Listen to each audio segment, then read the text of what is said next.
नमस्कार, legal point channel पर आपका स्वागत है। मैं हूं शिखा राजता और आज हम सुप्रीम कोर्ट के एक महत्वपूर्ण फैसले पर चर्चा करेंगे जो पारिवारिक कानून, विशेष रूप से परमानेंट एलिमोनी से संबंधित है। अगर आपने अभी तक हमारे चैनल लीगल पॉइंट को सब्सक्राइब नहीं किया है, तो कृपया अभी कर लें और बेल आइकॉन दबाना न भूलें ताकि आपको हमारे आने वाले सभी वीडियोस की जानकारी मिलती रहे। तो चलिए आज के केस की तरफ बढ़ते हैं। केस टाइटल राखी साधु खान बनाम राजा साधु खान।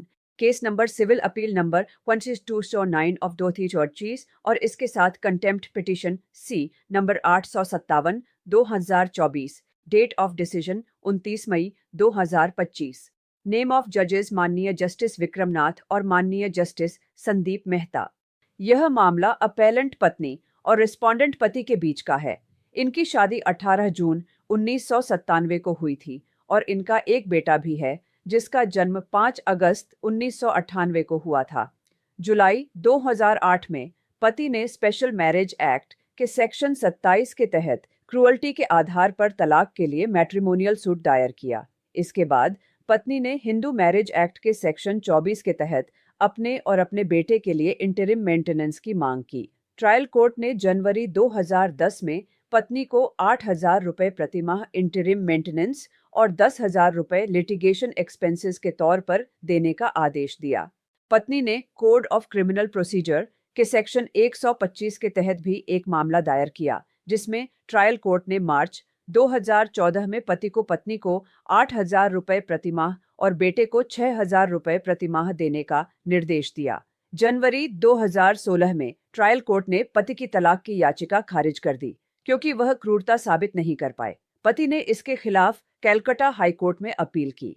हाई कोर्ट ने 25 जून 2019 को पति की अपील स्वीकार करते हुए तलाक की डिक्री दे दी और पत्नी को 20,000 रुपए प्रतिमाह परमानेंट एलिमोनी देने का आदेश दिया, जिसमें हर 3 साल में 5% की वृद्धि होनी थी।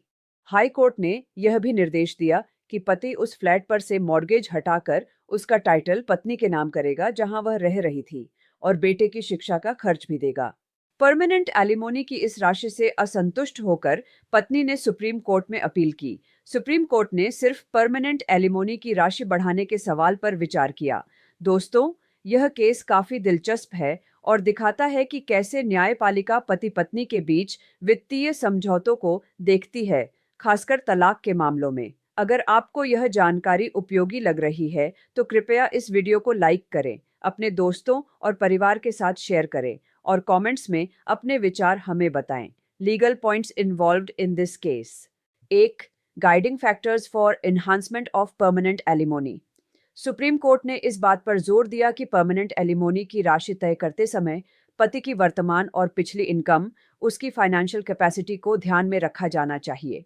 साथ ही पत्नी का यह अधिकार कि उसे वैसा ही जीवन स्तर, स्टैंडर्ड ऑफ लिविंग मिले जैसा शादी के दौरान था, उसका भविष्य सुरक्षित हो, महंगाई, इन्फ्लेशनरी कॉस्ट ऑफ लिविंग, और अगर वह अविवाहित है और आर्थिक रूप से आत्मनिर्भर नहीं है तो रखरखाव पर उसकी निर्भरता, यह सब महत्वपूर्ण कारक हैं। 2.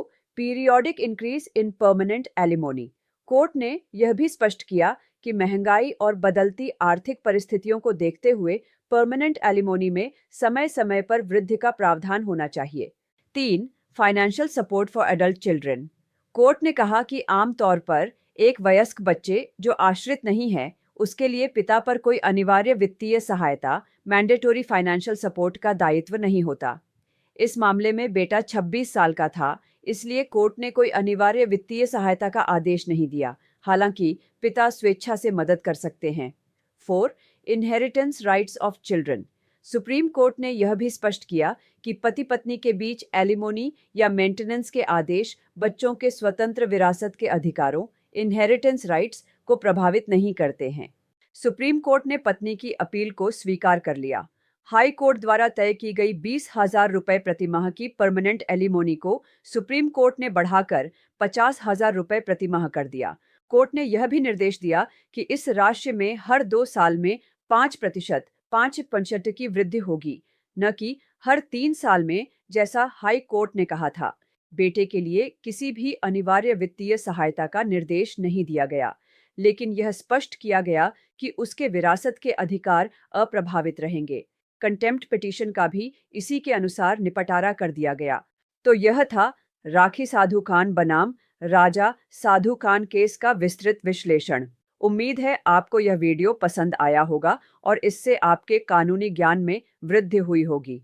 यह निर्णय परमानेंट एलिमोनी से जुड़े मामलों में एक महत्वपूर्ण मिसाल कायम करता है, जिसमें पति की आय और पत्नी की जरूरतों के बीच संतुलन बनाने पर जोर दिया गया है। जाने से पहले एक बार फिर आपसे अनुरोध है कि लीगल पॉइंट चैनल को सब्सक्राइब करें, इस वीडियो को लाइक और शेयर करें और कमेंट सेक्शन में हमें बताएं कि आप अगले वीडियो में किस कानूनी विषय पर जानकारी चाहते हैं। धन्यवाद। जल्द ही मिलेंगे एक नए कानूनी मुद्दे के साथ। जय हिंद।